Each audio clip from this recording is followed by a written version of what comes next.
Hey everybody, this is Dylan. I'm finally ready to deliver on the canning video that I've promised. And this is what we're gonna do. We're gonna can 5 pounds of dry pinto beans today. And we're gonna go through the entire step-by-step of how to use the pressure canner to get this job done. In the future, we won't have to go through that entire step-by-step, so there'll be much shorter videos where we just talk about the recipe, put it together, and then off to the canner. I'm gonna go through all the tools you're gonna need, everything. I think you'll really like it, and you'll be able to can for the rest of your lives. So let's get started. So what I've started with, what you have missed so far, is I've got my 20-quart stock pot. If you want to know where I got it, I'll put a link in the description. This is my favorite pot. I have 3 of these. You could probably get by with 1 or 2. But the reason I have 3 is because I like to, if I'm making a big pot of veggie stock, I'll strain one into the other. If I'm using the big canner, this is not a big enough pot if you're going to make 14 quarts of something, whereas this one only fits 7. I'll get into all that. But anyway, what I've done is I've bought 5 pounds of bulk beans. These are going to be pinto beans. I put them in this pot. I filled it up with tap water. I rinsed them around really good with my hand. Used the lid to sort of dump it out, strain out the water. Then I filled it up with preferably filtered water, but it doesn't have to be. If the beans when they're dry only come to like here, fill it up to here with water because the beans are going to absorb a ton of the water. And you don't want to run out of water or your beans won't soak properly. So right now it's like this full and these have soaked overnight already. So I did the rinse, I refilled it, I put the lid on and I just let them sit overnight for whatever, 12, 18 hours. Then dump that water out and refill it again to about 2 inches above the top of your beans with preferably filtered water for both your soaking and then your refill. Your rinse, you can just use tap water. So refill it with filtered water and then we're going to heat this up to a boil, and as soon as it hits a boil, boom, we're ready to can them. Some people, well, the USDA recommends that you cook them for 30 minutes before you can them. The USDA has like a book of canning principles that they recommend, but I find that makes the beans really mushy after they're processed in the canner. So what I'll do is soak them and then I'll heat them up to a boil, and right then I will can them. So all we're doing now is filling this up with water, and I'm going to put it on the stove behind me and we're going to start heating it up to a boil, and then I'm going to give you a big overview. So why do I can my own food? You can check out my last canning video where I get into that more in depth, but really briefly, it's because I like to be more energy efficient. I like, instead of shipping cans of food across the country, I like to grow my own food, but I don't grow enough food to can myself, but I hope to someday, and when that day comes, I'll already know how to do it. So skills. Health, I don't like putting salt in my food. I know if I do it myself, I know every single thing that goes into my own food. I advocate for cooking as many of your meals yourself as you can, buying whole unprocessed foods and processing them yourself. I like the seasonality of food, the relationship with food, understanding how our food works, how it becomes the delicious edible thing that we have made it. These are all such important things to me. So that is why I can. So let's talk a little bit about pressure canning.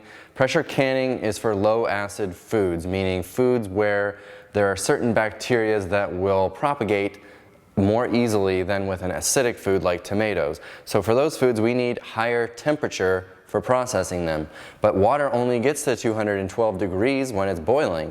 So we need something high pressure to bring the temperature up in order to kill all the bacteria in those low acid foods, which virtually is all vegetables, not your fruits and tomatoes and stuff.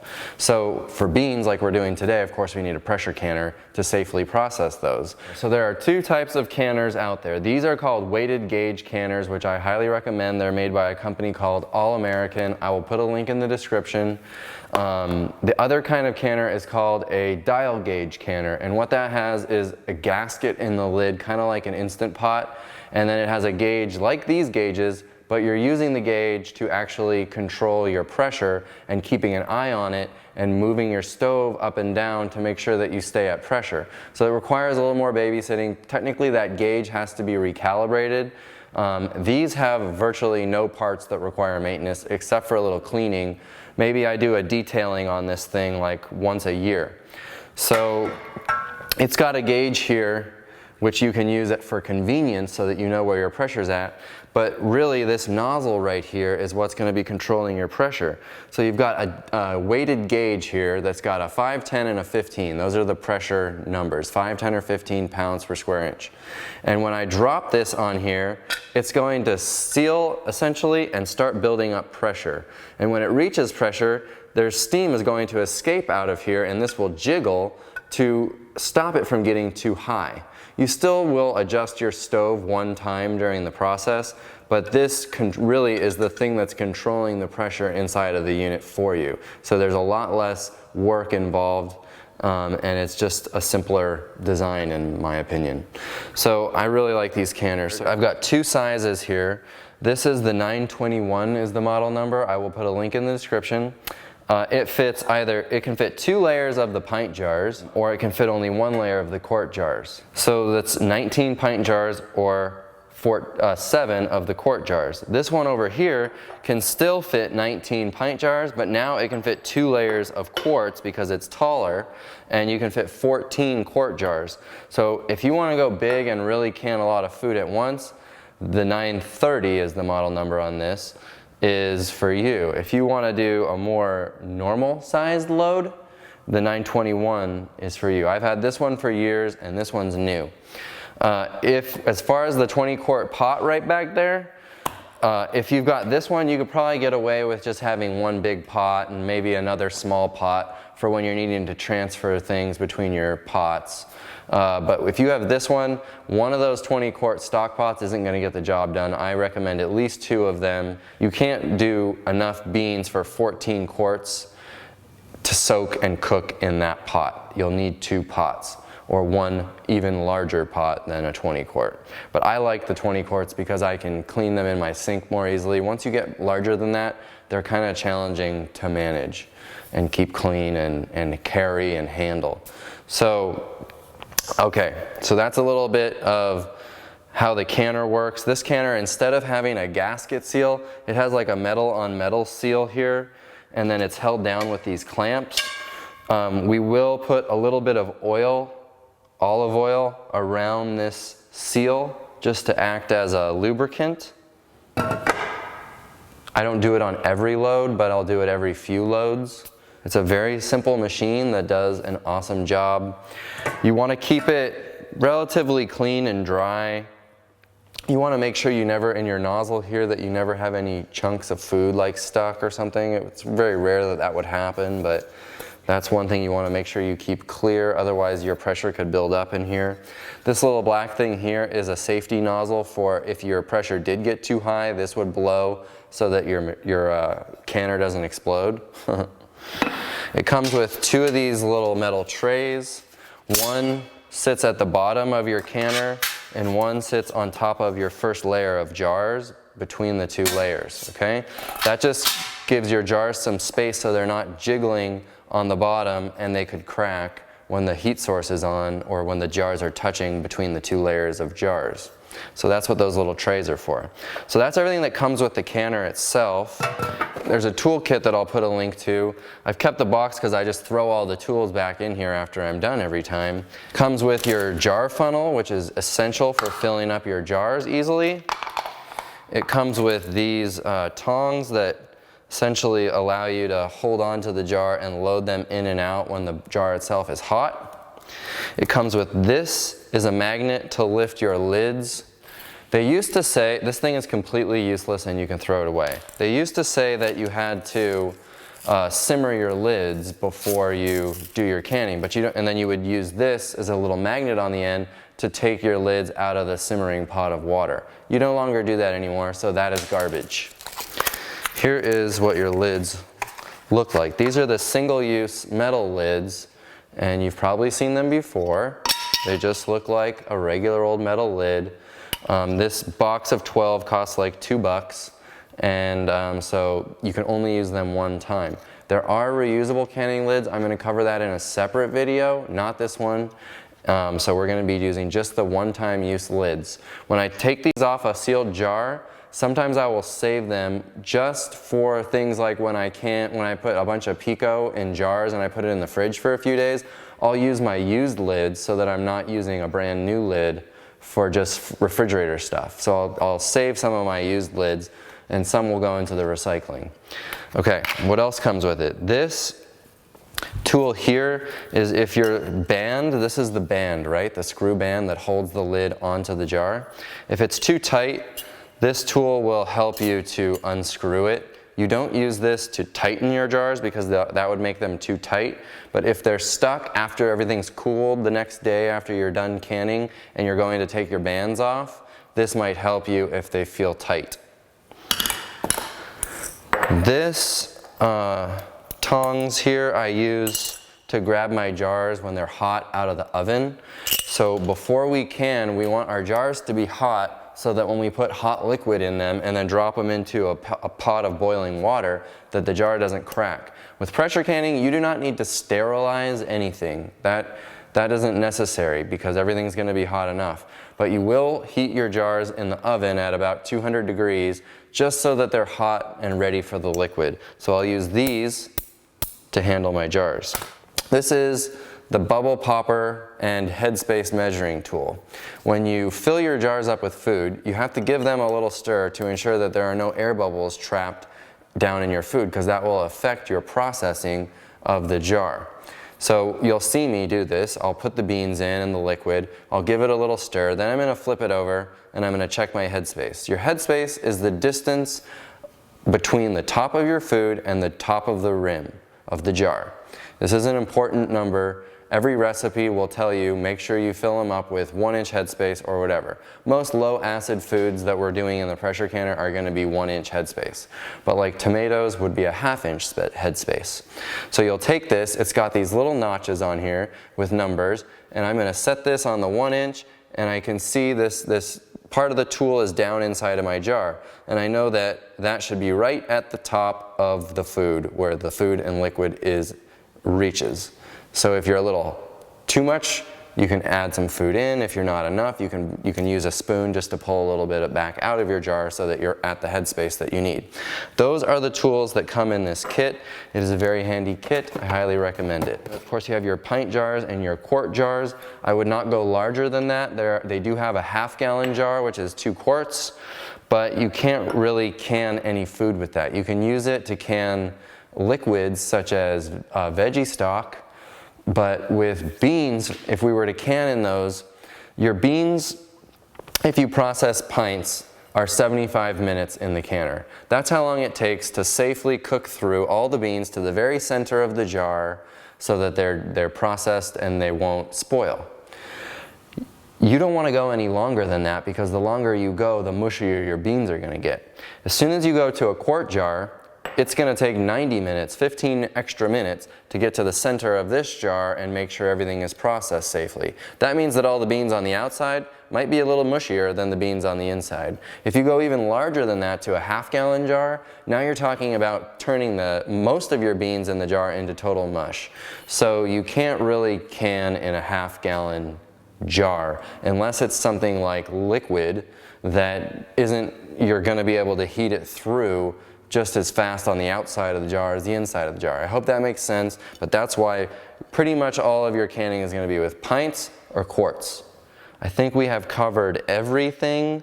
What maintenance can you do on this? Once in a while I will take these knobs, will screw all the way off of these bolts, and I will put a little bit of WD-40 in here and screw them back on just so that they stay nice and clean and smooth.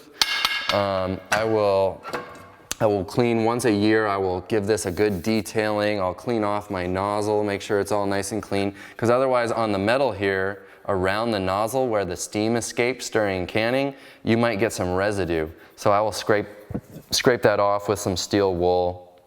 Use a pretty fine steel wool, not too coarse, and then that's usually good enough. So there's really very little maintenance that has to be done. Oh, I've tightened the handle back on before. It's gotten a little bit loose, but it's pretty simple. Okay, here's a rundown of the process. I'm not going to be using this one today. I just wanted to show you the larger one. We're going to use this one. And I'm going to do 19 pint jars of beans. When you're getting your canner ready and it's on the stove, you're going to fill it up with about 2 or 3 inches of water in the bottom. I usually splash in maybe half a cup of vinegar. The vinegar keeps your jars clean if your tap water is kind of hard water. So I'm gonna have all 19 of my pint jars in the oven, hot and ready to go. Then I'm gonna, as soon as my beans are boiling back here, I'm gonna set them down and I'm going to grab my funnel. I'm gonna take like 2 jars at a time out of the oven. I'm gonna fill these up. Then I'm gonna give them a stir. I'm gonna check the headspace. I'm gonna take a napkin and wipe off the rim so the rim's nice and clean. Then I'm going to set a lid on top. I'm going to screw the band on, finger tight like that. I'm gonna grab this. I'm gonna put it into the canner. As soon as I've got them all in, I'm gonna close the canner. When you close this canner, you can see there's a little space right here between the lid and the canner, okay? So when I'm tightening this down, when I put the lid on, I wanna make sure that this space is even all the way around. So have a glance, make sure that your lid is on right, and then you're gonna actually tighten 2 opposing bolts at the same time. And then you're gonna go to the next 2 and tighten them at the same time, and the next 2. And you can see here there's a little ridge and an arrow on the lid. That's going to allow you to line this lid up right. Everything's tightened down, and now you're going to have your air is going to start pouring out of this little nozzle right here, like steam. And you're gonna let that exhaust for 7 to 10 minutes, just with steam coming out, a nice flow of steam. So once it's exhausted for the 7 to 10 minutes, you're gonna drop your weighted gauge on top of the nozzle here, and it's gonna start to pressure up. You're gonna see this dial, the needle here, go up. Let me tell you about this now. It's got a 5, 10, and 15. Most of what we're gonna be doing with the pressure canner is gonna be at a 15 PSI. If you are at 1,000 feet of elevation or less, you can use 10 PSI for pretty much everything. I will tell you what's up when I do different recipes so that you're not having to guess. But for me, I'm at 1,500 feet, so technically I have to do 15 pounds of pressure in order to get the temperature in here to what I need it to be. So I'm gonna drop this off on at 15. You may get away with 10. 5 is usually not used with what we're gonna be doing. That's for doing some different fruit. We're not talking about that right now. So I'm gonna drop this on at 15. This nozzle is gonna go up. Right around when it gets to 15, this is going to start jiggling and letting out steam. I'm gonna turn the dial on my burner down. For me, it's a 4. You're gonna have to experiment with what number you can turn your dial down to in order to maintain the pressure without being under and without being too high. You want this to jiggle maybe a few times a minute for 10 to 30 seconds, something like that. But you don't want it to be constantly jiggling, because then you're just going to be letting out steam and your pressure will still probably get too high if you leave your burner on high. So as soon as it gets to pressure, you'll start your timer. Like I said, for pints of beans, we're gonna be doing 75 minutes at pressure. And then, so you're gonna turn your burner down, you're gonna find the number, you're gonna babysit it a little bit if this is your first time. You might put it down to a 6 and see what happens. And when it's jiggling too much, maybe you'll go down to a 5. I know that I can go down to a 4 immediately, and then I can walk away for 75 minutes and I don't have to come back and deal with it again. But if it's your first time, you may need to experiment a little bit with your stove to find the right number. And then at the end of your timer, when your 75 minutes is up, all you're gonna do is turn the stove off and leave again for like an hour. You cannot manually depressurize your canner like you do with an Instant Pot. If you pull this off when you're at pressure, all the contents of your jars will spill out. This does not create a seal inside of the canner. There's exhausting air that's coming out. If you open this, there'll be a crazy change of pressure and all of your liquid will flush out and everything you've done will just be a waste of time. So this has to depressurize on its own, naturally, not like the Instant Pot. So you'll keep this on until your gauge reads 0, which for me takes about an hour. As soon as it reads 0, you can lift this up. And there might be a little bit of a hiss of air that comes out when you lift this up. But if there is a rushing of air, then you are taking this off too soon. Okay, once you take it off and you're ready to take your jars out, I recommend you doing that right around the time that it hits 0. Otherwise, if your canner gets too cooled down, you're going to create a vacuum inside your canner and it's going to be really hard to take the lid off. So don't let it sit too long.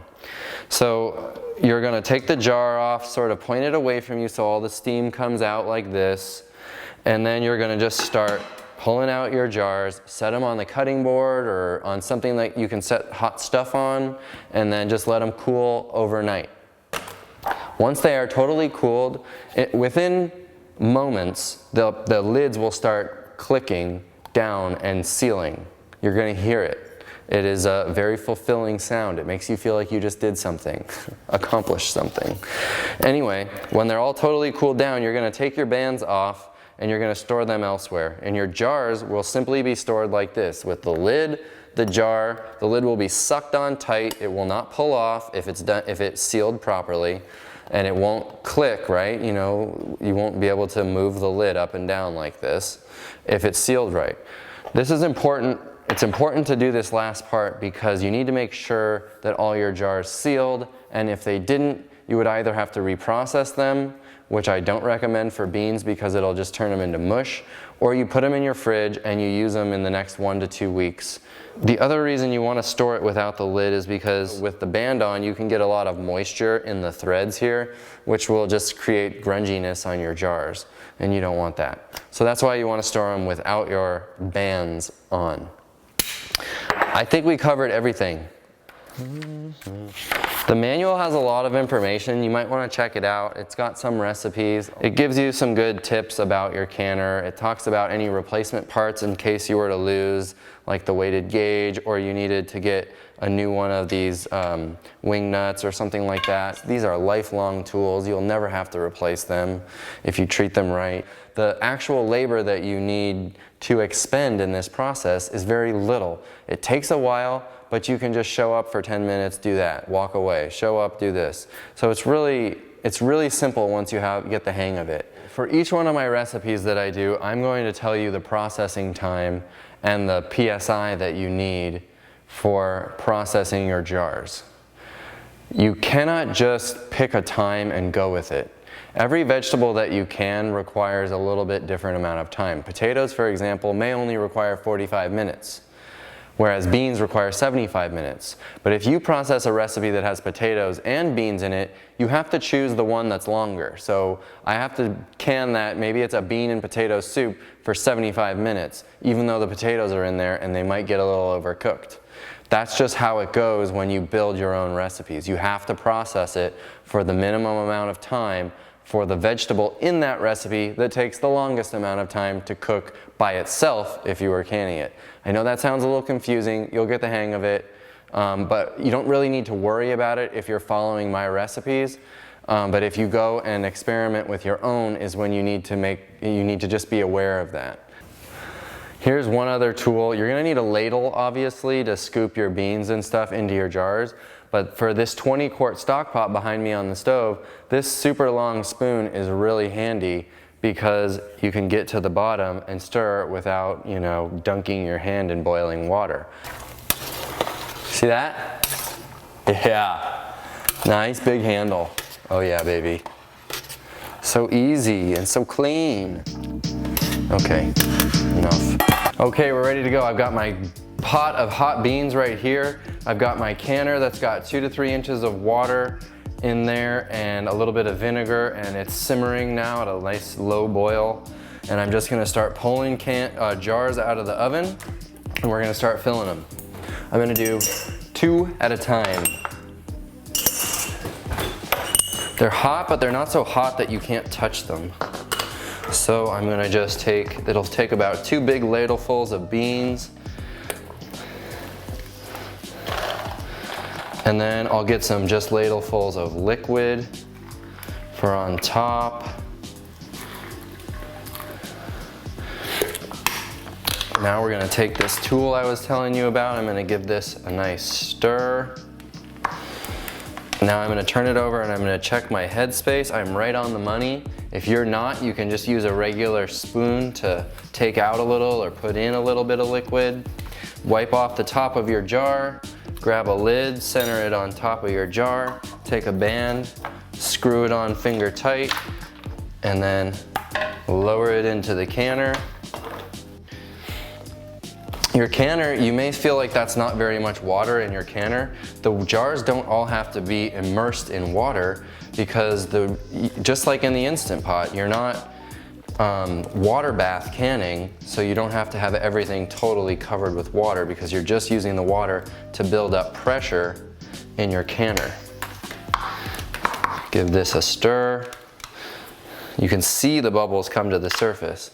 Now this one, I put a little too much liquid in, so I'll just grab a spoon and I'll take some out, wipe the rim.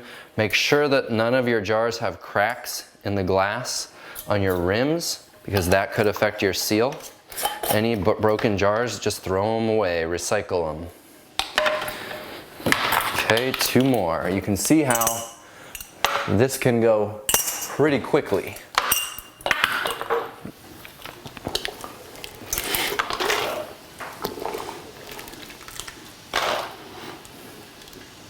And if you run out of liquid when you get to your last couple of jars and you've got your beans but not enough liquid, you can use just hot, boiling water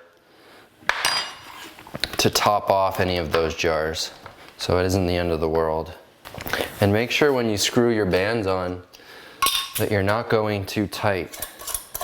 You want to go like finger tight, but not like fist tight, because there is some air that exhausts out of your jars during the canning process.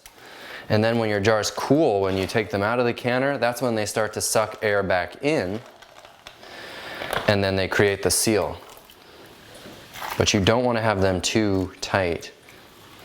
You'll get the hang of it. If after a batch you've got a bunch of jars that didn't seal right, it probably has to do with how tight you made them. But with these single-use jars, it's pretty hard to mess them up. It's the reusable canning jars that are a little tricky, that have a special process that I will definitely explain to you when we cover that.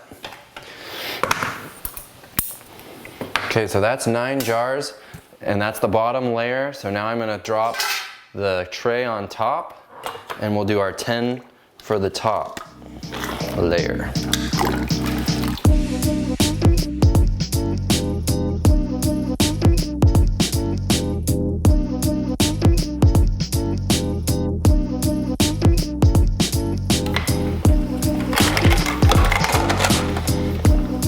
Okay, that's all 19 jars ready to go. I'm gonna line up my arrow and my notch here, slip my lid on like so.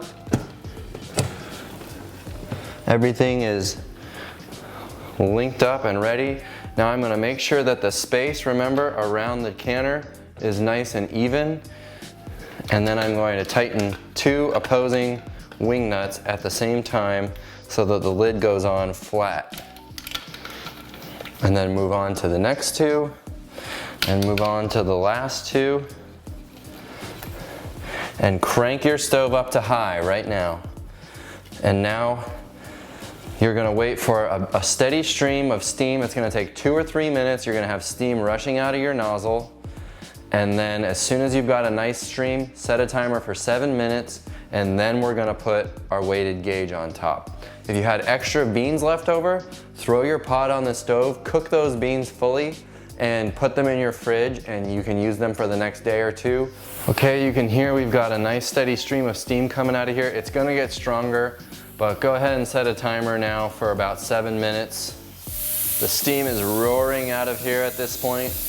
Now I'm gonna drop this on at the 15 PSI hole. Remember, if you're at 1,000 feet of altitude or less, you can use 10 PSI for this. Now we're gonna keep our stove on high. We're gonna watch this needle here climb all the way to 15, which is about right there on the top. And then as soon as it gets there, this is gonna jiggle. Once this jiggles, we're gonna start our timer for 75 minutes, and I'm gonna turn my stove down to a 4. This is where I was saying you're going to need to test your stove and see what you can turn it down to maintain the pressure that you need without too much jiggling or too little jiggling. So and it's gonna be the same on every load you ever do. So once you figure it out one time, you're good. So just spend a little time slowly turning down your gauge just the first time, and you'll find what that number is. I know that as soon as this jiggles, I'm gonna turn my stove down to a 4, and then I'll walk away for 75 minutes. But it'll take about 10 minutes for this needle to rise up to 15. Okay, you can see the needle's getting pretty close to 15 pounds, which means we're gonna get some jiggle pretty quick. Okay, we're there. Turn her down to 4, set your timer, and leave. It's been 75 minutes, I've just turned the stove off. We're gonna let this thing totally cool on its own. Don't lift this weighted gauge off. Set another timer for like an hour. Once this needle is all the way down completely to 0, for sure at 0, then you can lift this off and take all your jars out. All right, y'all, we are there. I'm gonna lift off my weighted gauge, and now unscrew your bolts.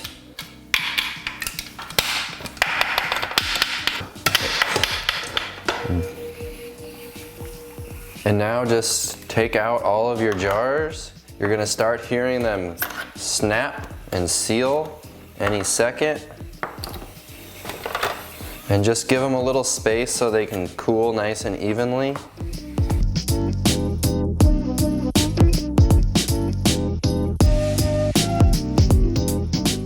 Okay, now go ahead and dump the water out of your canner immediately. You don't want any water sitting in your canner because it will cause some oxidation and could cause pitting of your canner and destroy it. So once I dump it, it's gonna be dry instantly because the pot is so hot.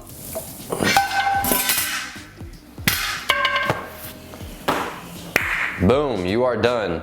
Now you can hear them snapping and sealing. Just let them sit, let them cool overnight, and then we'll come back and take the bands off and we'll make sure that they all sealed. One thing I forgot to show when we were doing the process was putting some olive oil on this seal. I didn't do it this time because I did it last time, but all I do is take a paper towel, dip it in some olive oil, and then wipe the edge where the lid joins to the pot. You just want to do that maybe every few loads.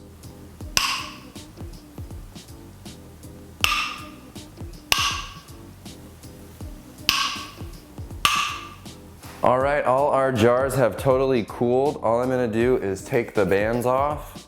Just take a look. If it needs to be cleaned off or anything, you can give your jars a little scrub on the outside and it won't affect anything. Otherwise, if the lid stays on and you can lift the lid and it won't pull off, then these are good. You'll notice that it's thickened up quite a bit. It's not as liquidy as it was when you first took them out of the canner. Don't be alarmed. When you heat them up in the stove or in whatever recipe you use them for, they'll loosen back up, of course. So they're all good. Actually, I have one jar that did not seal where I can still indent the top of this jar. So I'm gonna throw this one in the refrigerator, and if you use it anytime in the next week or two, it's not gonna go bad. It could have been because I didn't tighten it right. Maybe there were some air bubbles in it. Maybe I didn't clean off the rim well enough. Could be anything, but I don't stress too much about it because I know I'm gonna eat this before it goes bad, so to me it's no waste. Go ahead and do that for all of your jars. If any of them are too tight, this is where this tool could come in. You can just grab the jar and turn it off, and there you go. For storing your canner, I just throw my racks back in, and then I'll put my lid upside down like this. All your tools, I usually just throw it in the box along with my weighted gauge. You don't want to lose that. All of your bands can be reused until they really start to get nasty. This one's starting to turn kind of black and the metal finish is kind of wearing off. Once they go bad, just throw them away, recycle them, and you'll have to get some replacements. You can buy boxes of just the lids, just the bands. I haven't had to buy many new bands because it takes quite a long time for them to go bad. One other pointer, this is an aluminum pot. You can't use it on an induction cooktop. There is an adapter, just a general adapter for all pots that you can get online that is a plate that sits on your induction burner, which would heat that plate, and then your pot sits on the plate and the plate heats the pot. I haven't tried that, I've just seen it online. Maybe I'll get one and I'll make a video for you and let you know if it works well. So again, in future videos, we're just gonna put the recipe together and then I'll give you a quick summary of how to process it, you know, how many minutes at what PSI with what headspace. We won't be going through a step-by-step on how to do the pressure canning. All of that is in this video, so just come back to it if you forget a step or whatever.